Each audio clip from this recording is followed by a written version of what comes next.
Ahora entramos en el escenario del paciente estable y aquí cambia completamente el ritmo mental del manejo. Si el paciente está estable, no hay que correr. Un diagnóstico preciso es siempre superior a un tratamiento empírico apresurado. Entonces, lo primero es obligatoriamente hacer un electrocardiograma de 12 derivaciones. La tira del ritmo del monitor no es suficiente para poder saber cuál es la arritmia, no permite evaluar el eje, la morfología completa, la concordancia ni detalles finos que podrían cambiar el manejo. Entonces, el siguiente paso es saber la anchura del QRS. Entonces, necesitamos saber qué tan ancho es ese QRS. ¿Es estrecho, o sea menor de 0.12 segundos, o sea, 3 cuadritos chiquitos, o es ancho, igual o mayor a 0.12 segundos o 3 cuadritos chiquitos? Ese es el punto de ramificación más importante del algoritmo. Y a partir de ahí, el manejo se divide en dos mundos completamente diferentes. Pero pilas, un QRS ancho no necesariamente significa taquicardia ventricular. A veces hay taquiarritmias supraventriculares que conducen a un bloqueo de rama, lo cual llamamos aberrancia. A veces hay taquiarritmias supraventriculares que conducen con bloqueos de rama, lo que se le llama aberrancia. Y el problema es que distinguir entre una taquicardia ventricular y una supraventricular con aberrancia no siempre es fácil. Y si se tratan erróneamente, pueden ser letales. Entonces, por eso el enfoque sistemático es fundamental. Entonces, lo primero que tenemos que preguntarnos es, ¿la distancia entre los QRS es constante o es variable? Si es regular, pensamos en taquicardia supraventricular, flóter con conducción fija, o taquicardia ventricular monomórfica.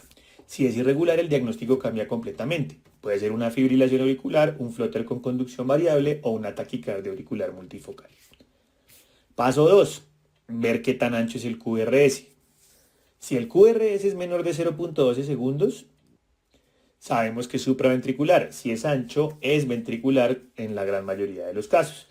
Y el paso 3 es saber la actividad auricular. Entonces hay que buscar ondas P antes de cada QRS. Si lo que encontramos son dientes de sierra, pues eso es un flóter auricular. Si lo que encontramos son pausas o ausencia de onda P, eso es una fibrilación auricular.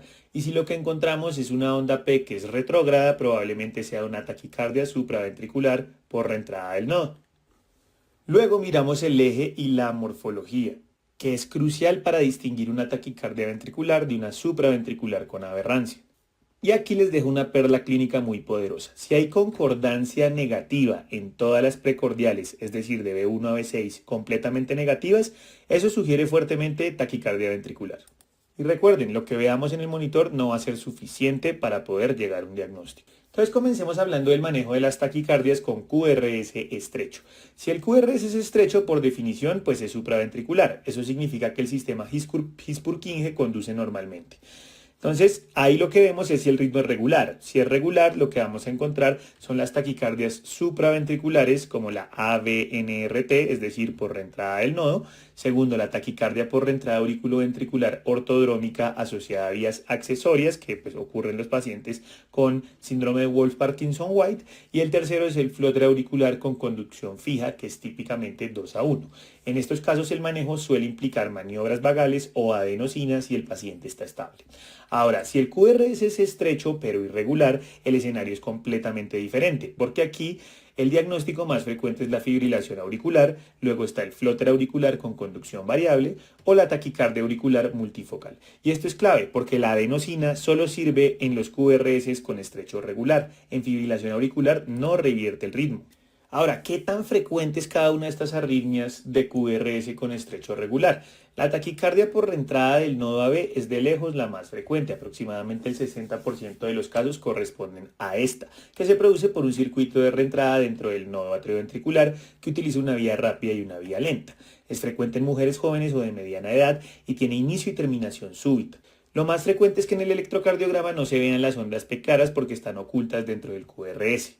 El segundo diagnóstico en frecuencia es la taquicardia por reentrada atrioventricular ortodrómica que ocurre en los pacientes con Wolff-Parkinson-White, en donde el circuito es más amplio, el impulso baja por el nodo atrioventricular y sube por una vía accesoria. El QRS es estrecho porque la conducción anterógrada ocurre por el sistema normal. En este, las ondas P retrógradas pueden verse justo después del QRS con un intervalo RP corto. Finalmente, el tercer diagnóstico, mucho menos frecuente, con el 10% de prevalencia, es el flóter auricular con conducción fija, típicamente 2:1. Aquí la frecuencia ventricular suele ser cercana a 150 latidos por minuto y las ondas F en diente de sierra son lo que los va a distinguir y se ven mejor en la derivación 2, 3 y ABF. Entonces, en esas arritmias de QRS estrecho regular, el primer paso no es farmacológico, es fisiológico. Entonces, lo primero que vamos a hacer son las maniobras vagales que nos van a aumentar el tono parasimpático y van a enlentecer la conducción en el nodo atrioventricular. Si el circuito es dependiente del nodo atrioventricular, como pasa en la ABNRT, al bloquear transitoriamente el nodo, vamos a interrumpir la reentrada y terminar la taquicardia. Pero no todas las maniobras vagales son iguales. La técnica clásica de Valsalva tiene una tasa de éxito baja, alrededor del 15 al 20% de los pacientes tienen éxito con esta. Por eso hoy se recomienda una maniobra modificada que se llama la técnica REVERT. Entonces lo que se hace en esta técnica es, número uno, una fase de esfuerzo en la cual el paciente tiene que estar semisentado a 45 grados, se le entrega una jeringa de 10 mililitros y se le pide que sople fuerte durante 15 segundos intentando mover el émbolo. Esto genera aproximadamente 40 milímetros de mercurio de presión intratorácica. El paso 2 consiste en modificar la postura inmediatamente después de esto. Lo recostamos en posición supina y elevamos pasivamente las piernas entre 45 y 90 grados durante 15 segundos. Ese cambio brusco aumenta el retorno venoso y potencia el reflejo vagal. Y por último, retornamos a la posición semisentada y reevaluamos del ritmo en el monitor. Eso aumenta la tasa de éxito hasta en un 43% y es casi el doble que la Valsalva estándar. Ahora, existe otra maniobra posible que es el masaje del seno carotidio, que pues esta tiene unas advertencias importantes y es que siempre hay que auscultar antes de hacerla para descartar que no hayan soplos carotidios porque podemos soltar alguna de las placas que estén en la carótida y generar un ACV. Hay que hacer un masaje firme, no oclusivo, bajo el ángulo mandibular, nunca bilateral y se realiza por 5 a 10 segundos. Si las maniobras vagales fallan en un QRS estrecho regular, lo que seguiría ahora sí es el manejo farmacológico y es con la adenosina. La adenosina es el estándar de oro para terminar una taquicardia supraventricular dependiente del nodo AB. Su mecanismo es muy claro y es producir un bloqueo transitorio del nodo atrioventricular.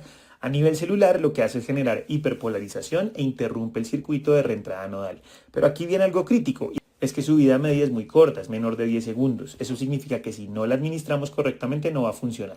Entonces, lo primero es el acceso. El acceso es con vía antecubital, lo más proximal posible. Evitar vías distales en mano o en muñeca, porque se degrada rápidamente en la sangre y si tarda en llegar al corazón pierde su efecto.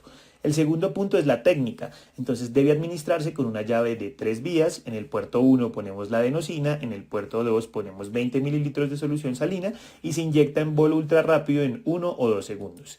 Inmediatamente después un flush vigoroso con 20 mililitros de solución salina y elevamos el brazo. Si no se hace el flush inmediato, la adenosina se va a quedar en la vía y no llega en concentración suficiente al nodo atrioventricular. Como último punto, la dosis, 6 miligramos endovenosos para la primera dosis y si falla en 1 a 2 minutos, una segunda dosis de 12 miligramos endovenosos. Puede administrarse una tercera dosis de 12 a 18 miligramos si es necesario.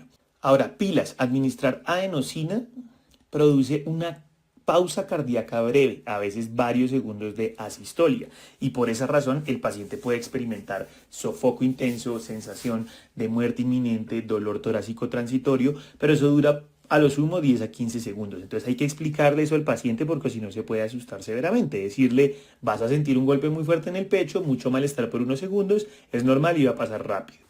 Y algo importante es que administrar adenosina no es solo terapéutico, también es diagnóstico. La clave está en saber interpretar lo que ocurre en el monitor inmediatamente después del bolo. Entonces el primer escenario es que se convierta a ritmo sinusal inmediatamente. Si eso ocurre, confirma que la arritmia sí era dependiente del nodo atrioventricular y entonces era una ABNRT. El escenario 2 es que hay un enlentecimiento transitorio. Entonces aquí la frecuencia ventricular se frena brevemente, pero la arritmia no desaparece. Entonces en ese momento se pueden hacer visibles ondas en dientes de sierra, lo que sugeriría que sea un flóter auricular. La adenosina bloquea el nodo atrioventricular, entonces lo que hace es desenmascarar el mecanismo. Finalmente, el tercer escenario es que no pase nada, que no tengamos efecto. Y en la mayoría de los casos, pues eso lo que sugiere es una técnica inadecuada o una dosis insuficiente. Si las maniobras vagales fallan y la adenosina no termina la arritmia o esta recurre, aquí hay que pasar a los fármacos de segunda línea, que son los bloqueadores del nodo atrioventricular de acción más prolongada. El objetivo aquí no es terminar la arritmia, sino controlar la frecuencia ventricular y estabilizar al paciente. El primero de ellos es el diltiazem, que es un calcio antagonista no dihidropiridínico que se da en dosis de carga de 0.25 miligramos kilo endovenoso en 2 minutos, aproximadamente 15 a 20 miligramos en un adulto promedio. Si la respuesta es insuficiente, yo podría administrar un segundo bolo de 0.35 miligramos kilo a los 15 minutos y continuar con una infusión entre 5 y 15 miligramos por hora. Una vez estabilizado el paciente podría hacer una transición a la vía oral antes de suspender la infusión. Y es muy útil el control de la frecuencia en fibrilación auricular o flutter, pero hay una advertencia crítica y es que estos medicamentos, tanto el diltiazem como el verapamilo, van a estar contraindicados en las fallas cardíacas con FEVI reducida o en hipotensión, y esa es una gran cantidad de casos de pacientes que tienen estas arritmias. Esto es porque tiene un efecto inotrópico negativo y pueden precipitar el choque. El verapamilo también es un calcio antagonista no dihidropiridínico. Se administra en dosis de 5 a 10 miligramos endovenosos de forma lenta. Es potente, pero más depresor miocárdico que el diltiazem. Y finalmente tendríamos el metoprolol. El metoprolol es un beta bloqueador. Se administra en dosis de 2.5 a 5 miligramos endovenosos en bolo lento y se puede repetir cada 5 a 10 minutos hasta un máximo de 15 miligramos. Luego haríamos una transición a metoprolol oral. Es especialmente útil cuando existe un componente isquémico, pero hay que tener cuidado porque en pacientes con hipotensión, bradicardia limítrofe, bloqueo atrioventricular o broncoespasmo severo, el metoprolol puede ser muy deleterio. Entonces, para fines prácticos, si no hay FEVI reducida, diltiazem suele ser muy efectivo, pero si hay FEVI reducida, prefieran el beta bloqueador cuidadosamente titulado. Entramos ahora en la arritmia más frecuente en el piso, que es la fibrilación auricular. Y lo primero que quiero que graben en sus mentes es esto. En la fibrilación auricular, la adenosina no está indicada. La adenosina bloquea transitoriamente el nodo atrioventricular, pero no termina la fibrilación auricular porque el problema no está en el nodo, sino que está en la actividad auricular caótica. Además, la adenosina puede inducir broncoespasmo o generar una respuesta ventricular paradójicamente más rápida. Entonces, la única excepción es cuando el diagnóstico entre una fibrilación auricular y una taquicardia supraventricular regular es incierta y la usamos con un fin diagnóstico, pero como tratamiento de FA, nunca. Ahora, ¿cuál es la estrategia preferida en urgencias o en el piso? Es el control de la frecuencia, no el control del ritmo. Y esto es fundamental, porque en el contexto agudo la estrategia más segura es disminuir la frecuencia ventricular para mejorar el llenado diastólico, para aliviar los síntomas rápidamente y tener un menor riesgo proarrítmico. El objetivo práctico es una frecuencia menor de 110 latidos por minuto en reposo. Controlar el ritmo, por otra parte, tiene riesgos importantes. Si la FA lleva más de 48 horas o no sabemos su duración, existe un alto riesgo tromboembólico al cardiovertir y además los antiarrítmicos tienen efectos adversos si la recurrencia es frecuente. Ahora, el control de frecuencia no es igual para todos los pacientes. La elección del fármaco va a depender críticamente de cuál es la FEVI del paciente. Si la FEVI es mayor o igual a 40% o si es desconocida, pero el paciente no tiene clínica de falla cardíaca, podríamos utilizar bloqueadores del nodo atrioventricular como el diltiazem, que suele ser la primera línea. Lo administramos en una dosis de carga de 0.25 miligramos kilo en 2 minutos y luego podríamos mantener una infusión de 5 a 15 miligramos por hora, lo cual es muy efectivo para control rápido en urgencias. Como alternativa tenemos el metoprolol intravenoso que se da en dosis de 2.5 a 5 miligramos lento cada 5 a 10 minutos hasta un máximo de 15 miligramos, que es especialmente útil si hay isquemia concomitante. Pero si la FEVI es reducida, es decir, menor del 40% o el paciente tiene falla cardíaca descompensada, el manejo es distinto, porque los calcioantagonistas no dihidropiridínicos están contraindicados. En ese contexto debemos evitar el diltiazem, evitar el verapamilo, porque tiene un efecto inotrópico negativo que puede precipitar un choque cardiogénico. Aquí la estrategia preferida sería la amiodarona, que es una opción mucho más segura y tiene un menor efecto depresor miocárdico. La dosis de carga es de 150 miligramos endovenosos en 10 a 30 minutos. Es más lenta, pero es hemodinámicamente más tolerable. Y ya como última opción tendríamos la digoxina, que puede ser útil en pacientes hipotensos porque no reduce la presión arterial, pero tiene un inicio de acción lento de más de 60 minutos. Entonces no es ideal si queremos un control inmediato. Ahora, hasta el momento hemos hablado de control de frecuencia, pero ¿qué pasa si quisiéramos restaurar el ritmo sinusal? Aquí entramos en una de las decisiones más delicadas en fibrilación auricular y es el riesgo tromboembólico. Antes de pensar en una cardioversión, ya sea eléctrica o farmacológica, hay que preguntarse cuánto tiempo lleva el paciente en FA. Y aquí aplica la regla de las 48 horas. Si el inicio es menor de 48 horas y estamos razonablemente seguros del momento de inicio de la FA, el riesgo de tromboembolismo es bajo. En ese escenario podemos hacer cardioversión, idealmente con una previa administración de parinadosis plena. Pero si el inicio es mayor de 48 horas o es desconocido, el riesgo cambia completamente y en este caso no deberíamos cardiovertir de forma inmediata. ¿Por qué? Porque al restaurar la contracción auricular se pueden desprender trombos formados en la orejuela izquierda y precipitar un accidente cerebrovascular embólico. Entonces, ¿qué hacemos en FA mayor de 48 horas o inciertas? Tenemos dos estrategias que son seguras. La primera es anticoagular terapéuticamente durante 3 semanas al paciente antes de cardiovertirlo. Y la segunda opción es realizar un eco-TE para descartar visualmente que no hayan trombos en la orejuela izquierda. Si el eco-TE es negativo, pues podemos cardiovertir con seguridad razonable. Personalmente considero que en la mayoría de pacientes hospitalizados el control de frecuencia es suficiente en la fase aguda. El control del ritmo es una decisión estrategia, ya más crónico, no impulsiva. ¿Listo? Y ahora entramos en uno de los escenarios más peligrosos de la medicina interna, la taquicardia con QRS ancho. Y aquí sí quiero que nos grabemos esto. Toda taquicardia de QRS ancho es una taquicardia ventricular hasta que se demuestre lo contrario, no al revés. Porque la probabilidad pretest es clara. Aproximadamente el 80% de las taquicardias de QRS ancho son taquicardias ventriculares. Solo un 15 a un 20% van a corresponder a una taquisupra con aberrancia. Entonces no asumamos que es supraventricular porque estadísticamente estaremos equivocados la mayoría de las veces. Si nosotros le llegamos a dar verapamilo o diltiazem a una taquicardia ventricular que generan vasodilatación e inotropismo negativo, el paciente puede entrar en un colapso hemodinámico rápidamente y el desenlace puede ser fibrilación ventricular y paro cardiorrespiratorio. Entonces en QRS ancho el error no es tratar una taquisupra como si fuera una TB, el error fatal es tratar una TB como si fuera una taquisupra. Entonces, ante la duda, tratémosla como TB, porque si es una TB, salvamos una vida. Si era una TCB con aberrancia, probablemente no haremos un daño significativo. Pero si era una TB y le dimos verapamilo, puede terminar en una catástrofe. Ahora afinemos un poco ese escenario del QRS ancho. Si el QRS es ancho y el ritmo es regular, hablamos de una taquicardia monomórfica. La regla de oro es clara. Ante la duda, trate siempre como una TB. Ahora, teniendo claro eso, ¿hay algún escenario en donde podamos usar adenosina en QRS ancho? La respuesta es que sí, pero con condiciones muy estrictas. Las guías ACLS permiten un ensayo diagnóstico con adenosina si el ritmo es regular y es monomórfico y el paciente está estable. Porque si se trata de una TSB con aberrancia puede revertir, pero si es una TB, generalmente no tendrá un efecto significativo y suele ser seguro en el paciente. Pero aquí está la contraindicación absoluta y es que nunca debemos usar adenosina si hay irregularidad en el ritmo o si hay una historia de Wolff-Parkinson-White, porque en esos escenarios podemos precipitar una fibrilación ventricular letal. Entonces, el fármaco más utilizado en piso en una TB monomórfica estable es la miodarona. No porque sea perfecto, sino porque tiene un perfil relativamente seguro comparado con otras opciones. Primero la carga inicial, 150 miligramos IV en 10 minutos. Y aquí algo muy importante, no administrarla en bolo directo por el riesgo de hipotensión. Debe diluirse en 100 mililitros de dextrosa al 5% y pasarse lentamente. Segundo, si la taquicardia persiste o recurre, se puede repetir un bolo de 150 miligramos para suprimir la arritmia antes de confiar solo en la infusión. Tercero, la infusión de mantenimiento. El esquema clásico es 1 miligramo por minuto durante las primeras 6 horas y luego 0.5 miligramos por minuto durante las siguientes 18 horas. En total, aproximadamente 900 miligramos en 24 horas entre bolos e infusión.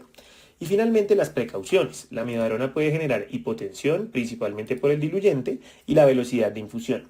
Puede prolongar también el QT, entonces siempre hay que tener un electrocardiograma continuamente. Y la miodarona puede producir flebitis química, entonces idealmente deberíamos tener un catéter venoso central si la infusión va a ser prolongada. Otra opción que tenemos es la procainamida. Es un antiarrítmico clase 1A y según el estudio Procamio, en muchos casos podría ser más efectivo que la miodarona para una taquicardia ventricular estable. Su dosis es de 20 a 50 miligramos por minuto en infusión endovenosa. No es un bolo rápido, es una infusión titulada y monitorizada y durante la administración requiere vigilancia estricta de la presión arterial y monitorización continua del electro. ¿Cuándo detenemos la infusión? La detenemos si la arritmia termina, si aparece hipotensión, si hay un ensanchamiento del QRS mayor del 50% al basal y si hemos superado la dosis máxima de 17 miligramos por kilogramo. Entonces, este no es un fármaco para administrar sin supervisión. ¿Cuáles son los riesgos? Está contraindicado en insuficiencia cardíaca severa o con fracción de eyección baja, tiene un efecto inotrópico negativo potente y podría precipitar choque, prolonga el QT con riesgo de torcida de puntas, entonces siempre hay que vigilar con electrocardiograma durante la infusión. Y realmente, ¿en qué paciente vendría siendo ideal? En el paciente que tenga una FEBI preservada, sin QT prolongado basal y con una TB monomórfica estable. Ahora, la taquicardia ventricular polimórfica que tenga un QT normal. Cuando vemos una TB polimórfica, lo primero que debemos preguntarnos es ¿cómo está el QT basal? Si el QT es normal, eso no es una torcida de puntas. En la gran mayoría de los casos es secundario a una isquemia miocárdica aguda hasta demostrar lo contrario. Entonces la TB polimórfica con un QT normal suele ser una manifestación eléctrica de un síndrome coronario agudo en curso. Y el miocardio está inestable porque está isquémico. Entonces el manejo no es simplemente dar antiarrítmicos, sino tratar la causa que es la isquemia. Ahí deberíamos iniciar un protocolo de síndrome coronario agudo, aspirina, beta bloqueador y activar estrategia de reperfusión urgente. Si no reperfundimos, la arritmia seguirá recurriendo. Segundo punto clave, corrección agresiva de electrolitos. Aunque no sea una torcida de puntas, hay que optimizar el medio eléctrico. Potasio por encima de 4, magnesio por encima de 2, porque la hipocalemia y la hipomagnesemia reducen el umbral de fibrilación y facilitan que la arritmia se perpetúe.